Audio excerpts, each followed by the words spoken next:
curral.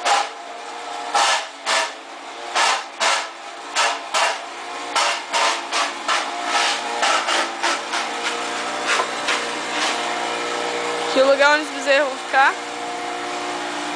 Que é bem grande aqui. Aí aqui são quatro regras aqui embaixo, os bezerros não passar por baixo. E mais duas aqui em cima, que é bem alto. Então eles não passam. Aqui também é bem grande o lugar. E o curral que ainda não tá bem pronto ainda, tem uns negócios aqui no chão. Aqui é um toco de sei lá o que. É bem bom.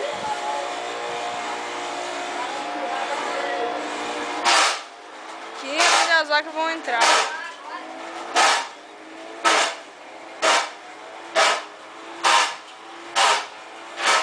E eu acabei de pisar num negócio aqui que tá mole ainda.